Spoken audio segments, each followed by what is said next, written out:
Tony Robbins. I'm very excited about this session because one of the biggest challenges for people is everybody wants a better quality of life. Everybody wants life to be greater, but almost all of us get stuck at times where something stops us, something prevents us from doing something that we really are capable of doing. Whether it's turning around our body or shifting a relationship or turning around our finances or maybe just being happy and fulfilled at a different level, we get stuck with a belief of how we're not supposed to be, what we're not supposed to do, what people won't accept, what we're not capable of. Or maybe we get stuck in an emotional pattern of just being pissed off or frustrated or worried or sad or overwhelmed. Sometimes we get stuck, not so much in anything but just some habits of doing things a certain way. And what a breakthrough simply is that moment in time where there's an opening. And the opening can come from a conversation, it can come from meeting somebody that inspires you, it can come from an insight, it can come from watching a movie and being moved emotionally at just that right moment. It usually comes because something kind of clicked inside of us. Something snapped us and made us look at life through a different filter, in a different way. And it's a real breakthrough because you take that little insight, that little distinction, that little moment, or maybe that little or big emotion inside of you that says, no more, I'm gonna change this, and suddenly you do something to make your life better. You break out of the impossibility of life has to be this way or life is controlling me, and you start to take back control of your life. You start to make the shift that creates the quality of life that you really deserve. Everybody experiences extreme stress at some point in their life. I don't care who we are. Something happens outside our control and it hits our life and it knocks us on our tail. It might be a health stress. It could be something with your family. It could be economic, career. It could be something emotional that happens, biochemical. There's so many things. It could be an environmental situation that had nothing to do with you. Every one of us in our lifetime are experiencing extreme stress, and these days, because of the economy and the way we respond to it, the majority of people are experiencing some form of extreme stress, at least according to polls. Stress doesn't come from the facts. Stress comes from the meaning that we give the facts.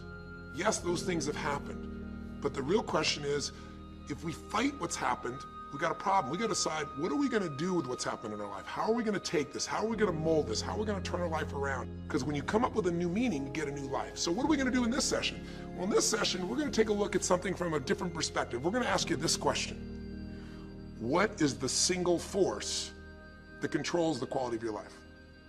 If there was one gift our Creator has given us, or the universe, whatever you believe, what is it? What is the one power that you have right now in this moment that can change everything? You have it, I have it, we all have it. It's this one singular individual power that can change anything in our life, regardless of what's happened to us.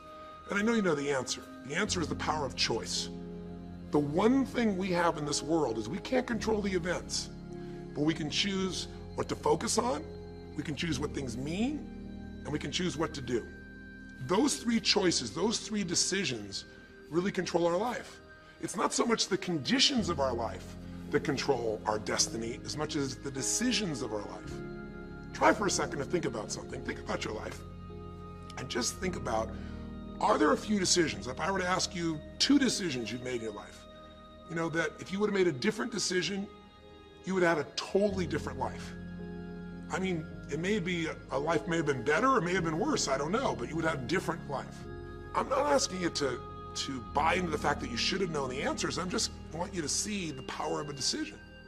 How is your life better today because of a decision you made years ago, not just negative ones? Think about it. Sometimes a little decision changes your whole life. Like you decide one day to go to a certain school, and you go to that school or to go eat someplace, and you bump into the person that becomes the love of your life. Or you meet someone, and you decide as a result of that you're going to become a photographer or a software engineer or a business person or a doctor, a dentist, whatever. They impacted you, but you made the decision, that's what I really want. That's what my life's going to be about. And that decision has affected so much of your life. What you do, how you live your life, how you spend your time, what you earn or don't earn, who you attract into your life, beliefs you have, all come from some of these little decisions. What you decide to eat from your dinner plate each night certainly determines your physical destiny, right? We all know that, at least to a certain extent. I know there's a certain amount that's genetics, but I'm talking about the stuff you and I can control. So decisions equal destiny. It's not our conditions, it's our decisions. So if we want a new life, if we want a new experience, we've got to make new choices. If you don't like the way your career is or your business is, change it. If you don't like your body, change it. You don't like your relationship, change you first, because if you change it, you'll bring you to the next one. Maybe it's time to change it too, but change yourself first. If you want to change anything in your life, you have the choice. So there is no right or wrong. I just want to make you aware in this breakthrough session that everything in our life changes the moment we make a decision. And I mean a real decision. A decision is when you cut off any other possibility and you commit to something with everything you've got and you take action. But the big decisions start with little decisions like, what am I going to focus on? Because whatever you focus on, you're going to feel. If you focus on all the things that have been done to you in your life, of course you're going to feel like hell. If you focus on all the amazing coincidences that have happened, things that maybe they were guided, maybe not, but things happen, and because of that, you met this person that's your best friend, your husband, your wife, or because of that, you have this ability, or because you were there that day, God, you missed an accident. I don't know what it is, but whatever you focus on, you're gonna feel. If you focus on people don't care, and you'll look for reasons why they don't care, and evidence they don't care, you'll find it everywhere. If you look for evidence that people are really good people inside, that at some level we all care about each other, you'll find it. Seek and you shall find. The secret is, have you become conscious about your decision making? Because this breakthrough session is, really, you want to change your life, make new choices. New life comes from new choices, but you got to make conscious choices. The people in this particular television special, Melissa and her husband, they really found themselves in a place where they were both making decisions, Melissa and Rick, that were unconscious. When you make decisions about what to focus on and what things mean and what to do, and you're unconscious, you get pretty terrible results usually. Now, we've all done this. I do it still. We all do. But if you want to change your results, you got to become more conscious in your decision making. So think about it. What you focus on, you will feel. Whether it's true or not. You focus on how people don't care, you're going to feel they don't care. Second decision you make is, what do things mean? So you focus on something someone does and you come up with a meaning, and the meaning is, no one loves me. The meaning is, they're trying to take advantage of me. Depending on what meaning you come up with, and you get to choose the meaning of anything. For some people, they say, this situation happened with the economy, and what that means is, I'm going broke. Somebody else said, the situation happened with the economy, guess what? That means I'm gonna work harder, I'm gonna be more creative, it changed everything. Everybody else is gonna quit, so we're gonna dominate the marketplace. For people to do it. Is this the end right now, or is it the beginning? See, whether it's the end or beginning is your choice. You get to decide, because once you make up a meaning, it's true. If you think that this is the end of a relationship, are you going to treat people the same way as if you think it's the beginning of a relationship? No way. In fact, I tell people, if you want to have a great relationship, think about this. Treat people like you did in the beginning of the relationship, and there won't be an end. In the beginning of the relationship, when somebody says to you, would you take out the trash? What do you say? Of course, take out the trash. You're happy to do anything, right? But after about 6 months or 6 years, you go take them out the trash and go, what do you mean? What, I look like your janitor? Take out your own trash. The meaning we give things is very different, and so we feel different, and our life is different. In the beginning, you'll do anything for someone. Now you make up a new meaning. Why should I have to do that for them? Little choices, like what to believe about yourself, what to believe about other people, whether this is the end or the beginning, start to affect your whole life. And the third decision we make, we decide what to focus on, most of us unconsciously. We decide what things mean, and the third thing we decide is, what are we gonna do? We decide to quit, because it's overwhelming. We decide to get strong and focus. We decide we're going to turn it around. We decide to wait and see. Ultimately, your destiny is determined by what you do. So, for example, what do you do if somebody comes to you one day and says, you have a tumor? Again, I've had that experience. I use that as a reference point because I've had a lot of intense experiences in my life, but that was one of the more intense ones for sure. I had many, but that was very intense. You know, first, what do you focus on? Do you focus on it's over? Do you focus on why me? Do you give it a meaning that says, I'm gonna die? What do? Do you just go through traditional therapeutic approach? Do you put yourself in the hands of someone else? Do you evaluate this? Do you get a second or third opinion? Your destiny is determined by your decisions. Now, if you're a guy like Lance Armstrong, you focus immediately on, I gotta find a solution. The meaning you come up with is, this is the ultimate battle. And what you decide to do is you're gonna exhaust every possibility. Now that doesn't guarantee you're gonna succeed, but it's interesting. When you have that kind of a mindset, it shifts you. And Lance Armstrong, I mean, he was told things like, look, You got tumors here in your brain, you got them in your lungs, right? You got obviously in testicles, and you ride a bike for a living. That's pretty tough. But he made it through all of those pieces. Now, am I saying because he made the right choices? I can't tell you that. There's certainly some grace in everything. I think in life, there's three things. There's our ability to choose what we're focused on, or to commit, to get a result, to put all our intention and focus into something. There's our ability to do the right things, to have the right strategy, to execute. And then there's some grace. There's what some people call luck, some people call grace. There's if you do the right things over and over again and with total focus, sometimes, you get good fortune that comes your way. And you tend to have more good fortune when you're totally focused and decisive and you take lots of action than if you kind of just sit around and accept things like you don't have a future. But the point of the matter is this guy turned it around. What was he like after he got through this problem? After he had his breakthrough, after he faced cancer, racing against some other guy seemed like nothing by comparison. You're not much of a competitor. I faced death. And he goes on to win Tour de France after Tour de France after Tour de France, breaking every record anyone could ever imagine. What do you do decades ago, half a century ago almost now, and someone says to you, go to the back of the bus, and you're African American? One woman just decided, you know what? You can't take my dignity from me. I can only give that up, and I don't choose to give it up. And I will not go back to the bus. The answer is no. And Rosa Parks changed an entire society because that day she chose to focus on something else. She gave it a different meaning. This is not a command. You do not have control over me. And she decided to fight. And she changed the direction of a country and of many other countries. She started something. We forget that you don't have to be famous to have the ability to change at least your own personal history, to change the direction we go in our life. We have the power to choose, even if you haven't before. You can finally say, no more, I won't put up with that, within myself or from anybody else. And here's what I'm going to do differently. That's where the breakthroughs really start to happen. Now the question is, why do some people stand their ground and make something change versus other people just kind of accept things? Why do some people make bold decisions and other people make decisions that are based on trying to hang on to what they've got? Well, that's a more complex question to answer than we might have in a few minutes in this one session, but it is one that I've spent my life studying, because when you can change your decisions, you can change your life. When you can change the force that controls your decisions, you can change anything in your life.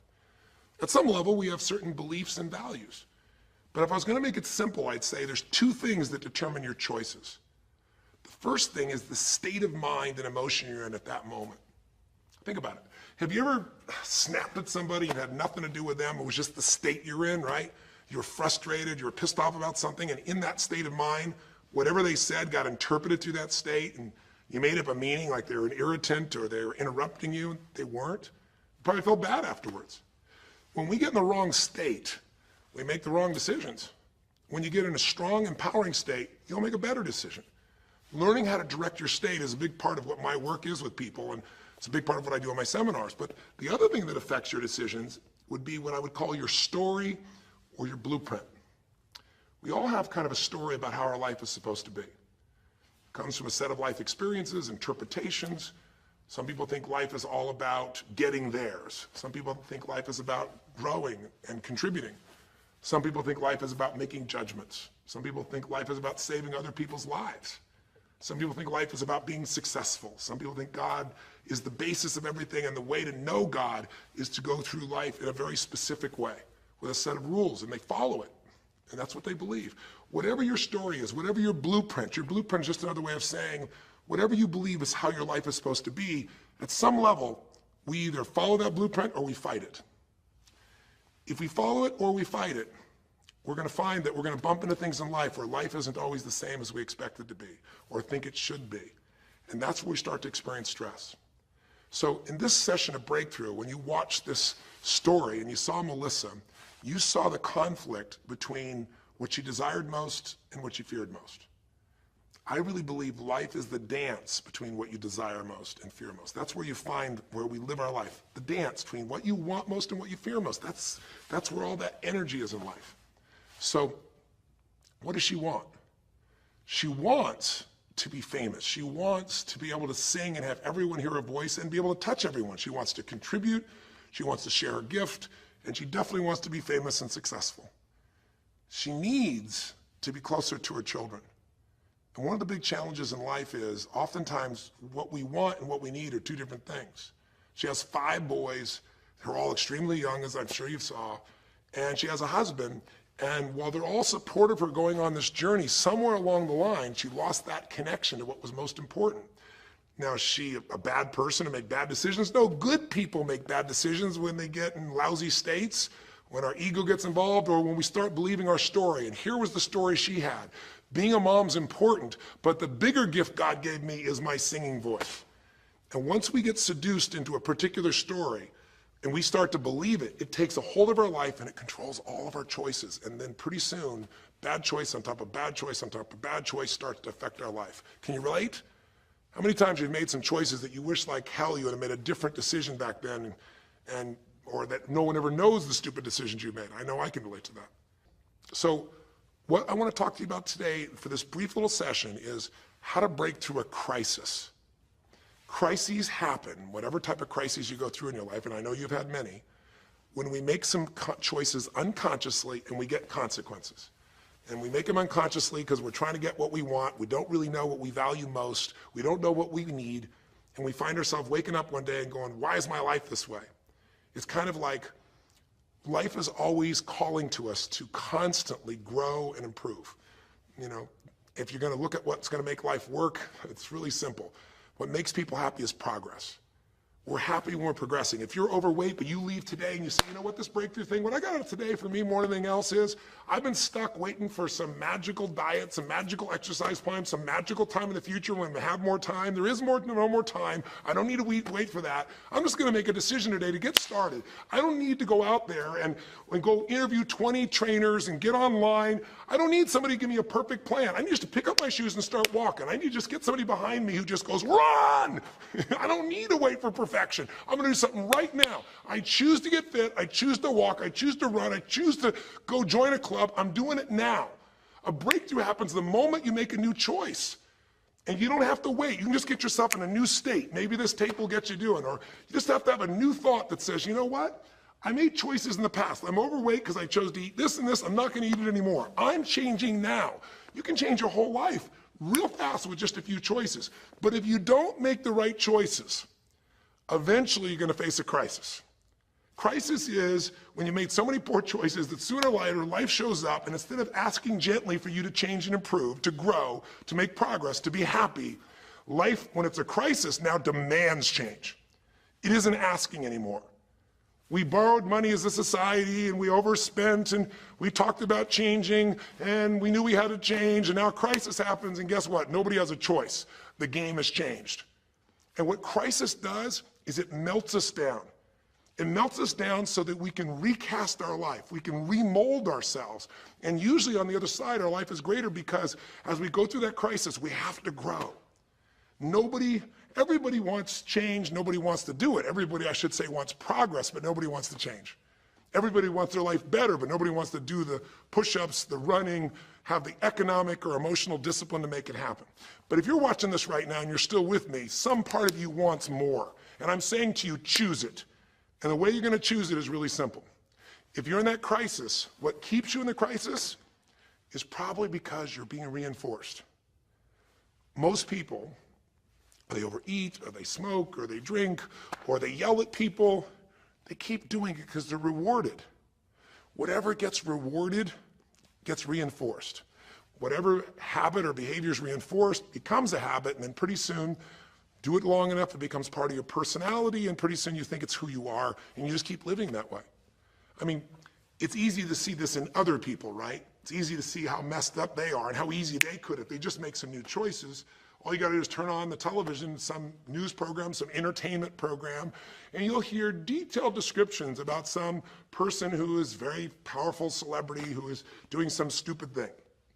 Why do we see all this stuff on television? Why do we hear about every person you can imagine, from Lindsay Lohan to Britney Spears to all the way back to the old days it was Elvis or Michael Jackson or whoever it is that's in the news today in this stage of life in your country as you're watching this? It's because we want to see other people who make bad decisions so we can feel better about our own. But the reason those people don't change, Lindsay Lohan, she's got another DUI. She's putting herself at risk. She's putting other people where she could kill someone. She goes to jail, it's supposed to be 90 days. But here's the consequence. It goes to 2 weeks. And before she even gets out of the jail, she makes a deal for an interview and gets paid $1 million when she gets out for the interview.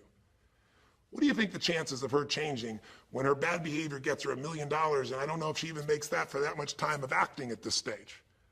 What do you think the chances are when people around her say it's not your fault, it's not fair, they treat you unfairly? As long as we have the decision that we're not responsible, it's not our fault, we can't change anything. We have no power. So I don't know by the time you watch this if Lindsay will have changed, but if she did, it'll be because the enablers are gone, she's taken responsibility, and she's found something she values more than attention and money for bad behavior.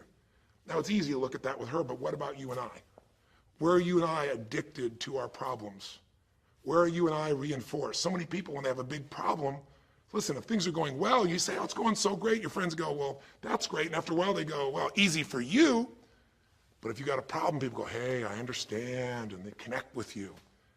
Where do we get addicted to our problems? If you want to make a new choice, if you want to make a new decision today, if you want to have a breakthrough in some area of your life, you got to give up the story that it's not your fault, and you got to give up the attention and the love and the connection and the commiserating that comes with it with other human beings.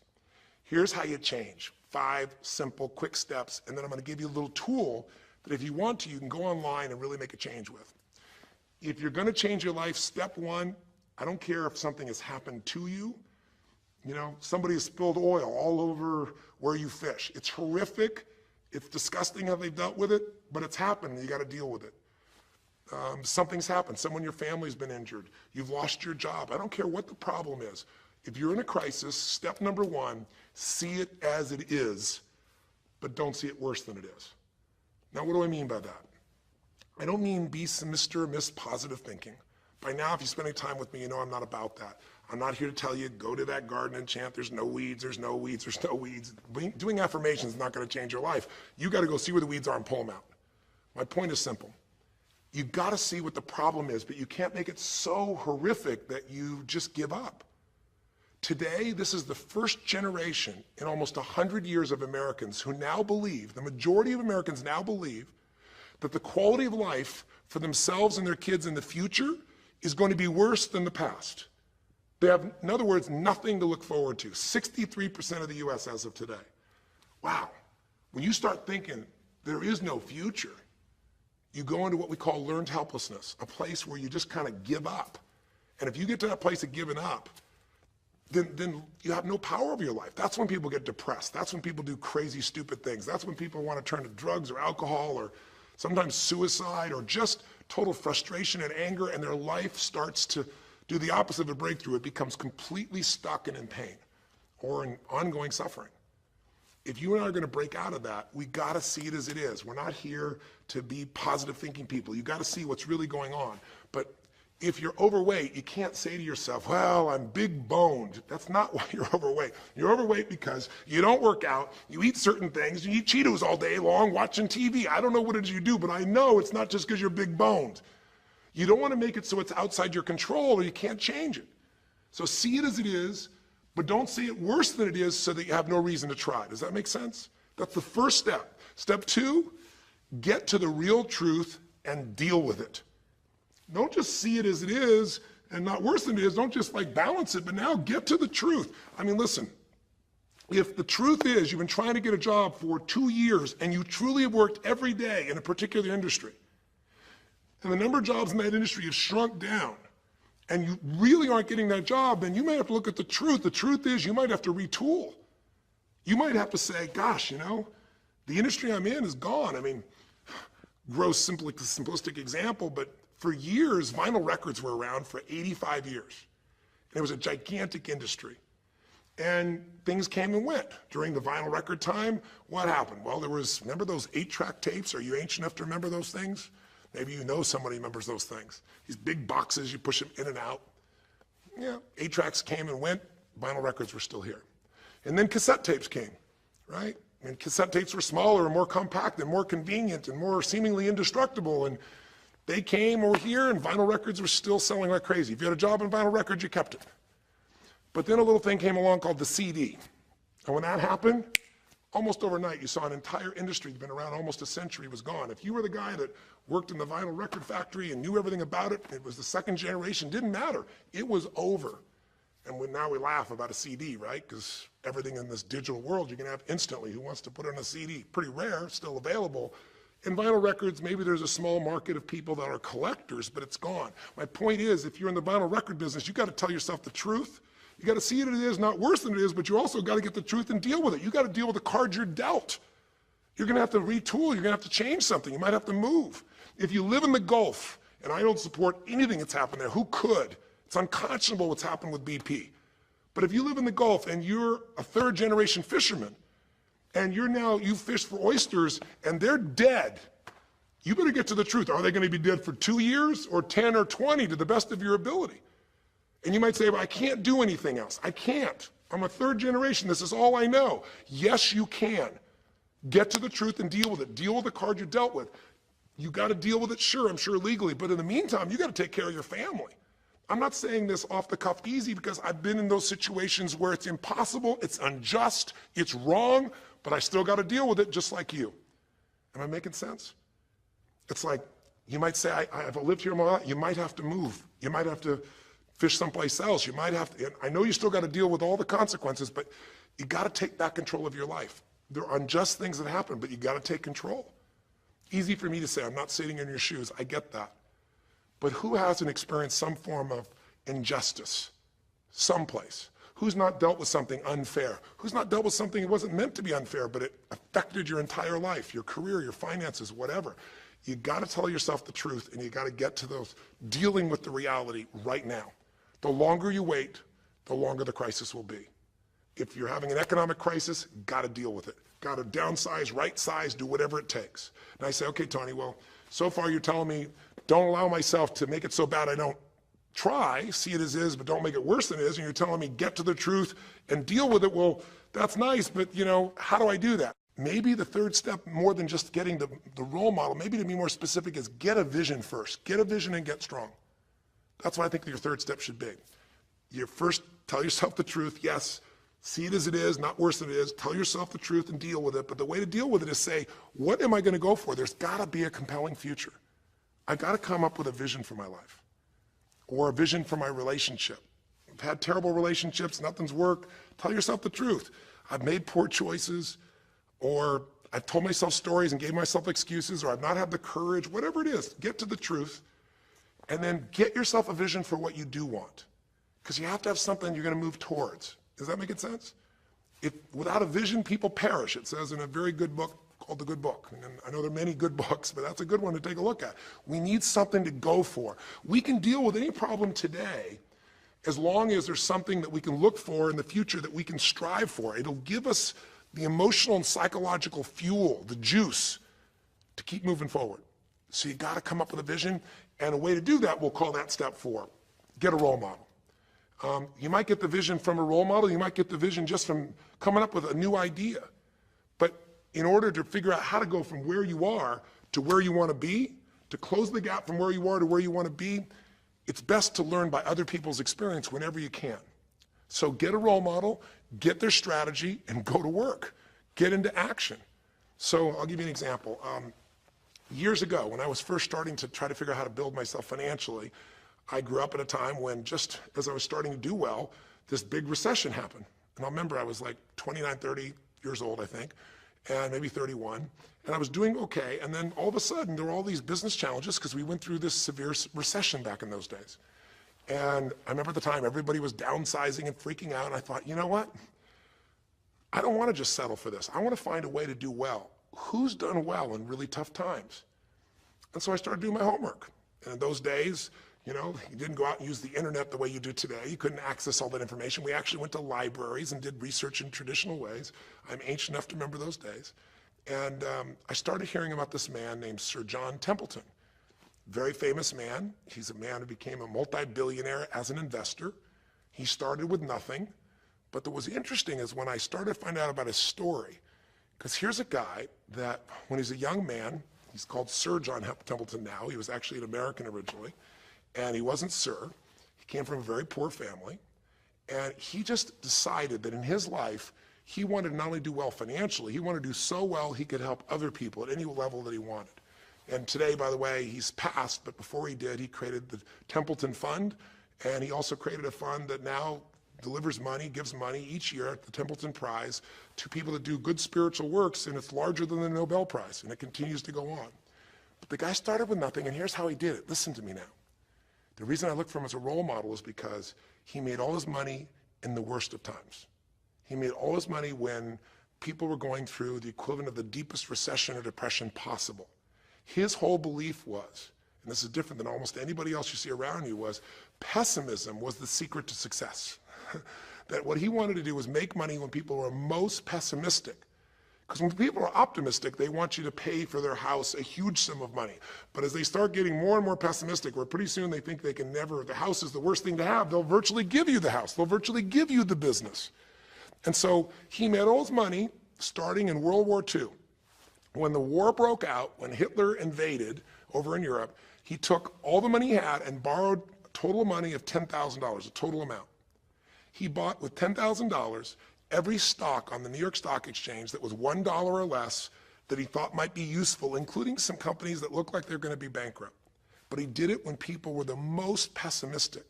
Because if you recall, it looked like Hitler was going to take over. It didn't look like we were all going to be the winners. It looked like Hitler was going to dominate. And when people were that scared, they would give up anything they had just to get a little bit back. And so he bought all the stock that eventually made him a multi-billionaire. He became a billionaire because after things changed, after the war, just 5 years later, and the economy started to surge, everything changed for him. Where do you think he invested next after World War II? Where was a country that was pummeled, that was down, the factories were basically turned into mud? Japan. You could buy things for pennies in Japan that would have cost you hundreds of thousands of dollars before, and he did. When everyone was most pessimistic, he went and did well. And then he sold when the 80s surged and when everybody thought Japan was the greatest country on earth and had the biggest businesses, he sold and made his maximum profit when people were overly optimistic. He did the same thing down in South America when inflation went crazy. This man spent his entire life basically having a strategy of how to succeed when everybody else was scared. I tell you that because he's a role model. What he did, how he did it, it's all in writing, it's crystal clear. You could do the same. But you won't be able to do it when you're telling yourself the sky is falling and it's over. When you see it worse than it is, you'll just give up. You won't do it if you don't tell yourself the truth is, you know what, this system isn't working. I got to do something. I got to change my finances. I got to change my job. I got to reach. If you don't tell yourself the truth and deal with the truth, the real truth, nothing's going to happen. You won't ever even think about a guy like John Templeton if you don't have a vision that says, I don't care how the environment is, I'm going to find a way to do well. And you won't do well unless you get a strategy based on a role model who's really done it. My whole thing is this: if anybody has something you want, they aren't lucky. They did something. If you model them, if you take similar steps, you can produce a similar result. Make sense? And then finally, the fifth step, look, if you're in a situation where you see it as is, but not worse than it is, if you've told yourself the truth and you dealt the cards you're dealt with and just decided you're going to change it and you're willing to do what's necessary, if you put yourself in a place where you got a new vision and you gotten yourself strong, if you got a role model and you got some strategy and you got yourself into action, step 5 is give much more than you expect to receive. Simple as that sounds, if you find a way to meet people's needs in business, in an intimate relationship, meeting your kids' needs, anybody's needs, the whole game changes. What happened here when all of a sudden, you know, Melissa finds herself coming home and all of a sudden she finds out that while she's gone, her kids now don't want to talk to her, her boys, her husband has had an affair. Well, none of that could change if she would have just said, you know what, my whole life is over, I'm done. And oh, by the way, I've just lost my career too because while I'm busy trying to deal with my family, I didn't finish the record, so I lose my record deal. And oh, by the way, we don't have any financial stability, now we're losing our house. If that family would have just said it's over, if Melissa or Rick either just said it's over, it would have been over. But they told themselves the truth. We got severe problems here, but they didn't make it worse than it was. They didn't say we can't turn it around. And then they got to the truth of the infidelity, the truth of her addiction to going after fame instead of being a mom, the truth that neither one of them had been really competent at parents and had not given the energy to the kids that they deserved. The truth will set you free, but first it'll piss you off. The truth will, it doesn't feel good, but not feeling good is sometimes where you get your drive to change things. They started looking around and said, we don't have the skill to even manage our house, much less our finances. We got to do something different. We got to focus on our kids. We got to focus on turning things around. We got to turn our relationship around. But that wouldn't have worked unless they got a vision of starting to see, it could happen. And that's what I helped them with. I helped them get to the truth. I helped them to stop over-exaggerating. I got them to a place where they got to see that this relationship could be back alive and passionate, and that these kids deserve both their parents, and that she really could be a great mom, and that maybe in the end she could even still have her singing career and enjoy it too, that she didn't have to give it all up. And I'm really proud of her. She did it because she found a role model. She got a vision, but she got a full role model. And the man that she works with today is a man that's sold, I think now 5 million or 10 million records. And most people outside the country business don't know his name. He's her mentor now. He's made music with, Willie Nelson, with just about anybody you can imagine in the business. And he's done it for all these years, but he's never left the central part of Texas because that's where his family is. And Melissa's had offers to go to Sony Red. She walked away because they said, you're gonna have to do these things without your family. She found out what was most important, and she made the decisions that met her needs to be a great mom. When you fight life and go, I should be a singer and not a mom, and you got 5 kids, you got a problem. When you fight life and say, the economy should be different, you're gonna be stressed. Deal with what is, without exaggeration, with total honesty, dealing with the cards, coming up with a vision, finding yourself a role model that shows your strategy, work your tail off, give, keep changing your approach, and you can get where you wanna go. Make sense? Now that might sound like a lot. So to get you started, here's what I'd like you to do for this session. Start out, if you want, by taking a big crisis or problem you have and going through these steps, saying, okay, what's really true?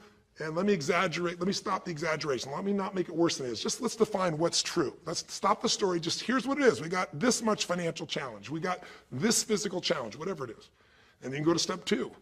All right, let's find out the truth. Let's get the details. Let's get the details and figure out what we're gonna do. And then here's where we're gonna go. This is where we're gonna eventually get to. It might take us longer to get where we wanna go, but we're gonna get here. Who's done it that we can model, that we can follow the steps in, who can coach us? And let's just work our tail off and change every day.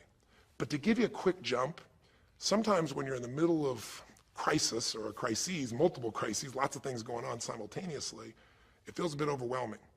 So, and you might not know a role model. You might say, Tony, I don't know who. Well, not hard on the internet these days to find role models, or come to an event. I can promise you we can show you plenty of role models. This is what I do for a living. But what you can do right away is you can model yourself. Think about it.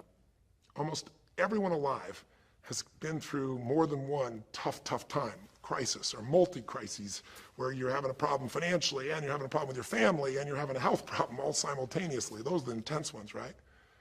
But if you're standing still today, most of us have found a way to get through it. And if you don't, you know someone who went through a tough time, a grandmother, an aunt, an uncle, somebody. The greatest way to make that change happen, when you break out of break through, you break out of a problem, you break out of a crisis, is model yourself. So we have 5 questions when you click on this link. And you can do it by video, so you can see yourself, and you can share it with other people, or you can type in the answer. I'll tell you in advance what they are, and then when I'm done here, I want you to do it right away if you would. The first question is, what's been one of the toughest times in your life? What's been one of the toughest times in your life that you did get through? Maybe it was a financial situation. Maybe it was a career situation. Again, maybe it was an intimate relationship where you were crushed. You thought you could never make it through all the pain you went through there. Maybe it was a physical challenge, a health challenge. Maybe it was a lack of confidence or ability. I don't know what it was, but what was a just incredibly tough time that you did make it through? And you're just gonna jot it down. Or you can do it in the video and just tell us, because you're not only gonna get this answer, but we're gonna create a community of people who will be role models, people that have been through hell and back, saying, here's where I was, here's what I got through, here's what shifted my life, here's what you can do. And we're creating this community as our gift to you, so that this isn't just a discussion that's one way. I want to do is start a conversation with you where we can help each other. So that first question is, what's a crisis? What's a challenge? What's a tough situation you eventually made through, but it really was difficult for you? Second question, you go back and you think about that situation. What pulled you through? What pulled you through that situation? What did you learn? What distinction? Or did you get a strategy? Or was it a belief? Or did you meet someone who helped you? Or was it just somehow you clicked into your faith and you kicked yourself into gear? What pulled you through those tough times? Was it a person? Was it a place? Was it an idea? Was it a distinction? Was it a belief? What was it? Share it with us. Type it down or tell us from your heart what it really was. Third question is just real quick. It's just for contrast. And the third question is, what was your life like before the crisis? Like right before all hell broke loose? Usually you'll say, oh, my life was so great. But when you go back and look at it, was it so great? Was it wonderful? Just out of curiosity, right before all hell broke loose, third question is, what was your life like right before it? And then the fourth question, what'd you do? What did you do to go from where you were to where you are today? What did you do to get over that situation? What did you do to get through that situation? What did you do to turn it around? What action did you take? Who did you go learn from? What skill did you go get? What did you physically do? Kind of give us the description of what you did, because we all want to know, because you can provide us a pathway. You may have been through a crisis that someone else is going through right now, and they could learn from you. They could learn the shortcut. And finally, the fifth question, maybe the most important one besides what pulled you through, and the fifth one is, how is your life actually better today because you went through this crisis? Whatever the crisis was. How are you stronger? Or are you more compassionate because you felt that suffering? You don't want anybody else to feel it. Or are you more hopeful because you know you made it through that so you can make it through other things? Or are you in a situation where you've got a skill today that you didn't have and wouldn't have had if it wasn't for that situation that made you have to grow? Or are you just happier today because you have a contrast of what life could be like, and so now you appreciate the simple moments? How are you better mentally, emotionally, physically, financially, or spiritually today because you went through the crisis? Even though you wouldn't want to go through it again, you don't want anybody else to go through it, how did it actually serve you in the end? I think if you answer these 5 questions, you don't need to remember them. I said them to kind of trigger you thinking. All you do is type in the answer, or you take the instructions and click on the video and go, okay, toughest time in my life? There have been so many, but I'd say when I went through this divorce, or I'd say when I was told I had this tumor, or I'd say when they told me this company was going to go bankrupt, or whatever it was. Second question, what pulled me through? God, I don't know, I guess a combination of things. One was this belief that somehow everything in life happens for a reason and a purpose. And even though I hate this, something must be calling me to grow. Or I'll tell you what it was. It was a friend that sat me down and said, man, you're going through hell. But when you're in the middle of hell, when you're pushing through hell, just keep pushing. Just keep going through it, man. I've been there. And he gave me this plan, or he gave me this strategy, or he told me, you know, this problem won't last forever. Trust me, I know it feels like it's the end of the world, but 10 years from now, you and I will be sitting here, and you'll be here with your children, and you'll be here with your wife, and we'll be talking about those tough days, and we'll actually smile and laugh about them and be so proud we made it through it together. Or you might say, what got me through it was prayer, or my faith in God, or what got me through it was just massive action. You know, what pulled you through? Just tell us. We all want to hear, we all need to know. And there's lots of ways to get through hell, isn't there? There's lots of ways to get through a crisis. There's so many ways. That's what I want people to get. So when you're done with this on the website, you will give in something. Because the community is not just a place you go get stuff, right? It's a place you give. And the more, you know, authentic you can be and honest from your heart, the more other people will see and be touched. You know, what was it like before? Oh my God, I was on top of the mountain. You know, what did you do? Here's what I did. You know, I told myself the truth. I went and got this new education. I went and started talking to people each day. Whatever you did. How's your life better today? There's a phrase, you know, be humble or be humbled. You know, I have a different level of humility because I know, you know, that as good as I may think I may be, that situation reminded me that life is not just about me, it's about we. Or, gosh, because of that, I love my wife so much because we made it through that situation together. Or because of that, man, I'm so much stronger financially. I'm on top of things. I don't let anybody spend. Whatever it is, tell us how your life's better. Okay? I don't know how long the session was. Again, there's no script here, baby. I just want to work with you heart to heart to say one thing. If you want to break through, you have to make new decisions. New choices create a new life. The only thing stopping you is some limiting belief, some belief about how life should be different or you should be different. Deal with life the way it is. Tell yourself the absolute truth.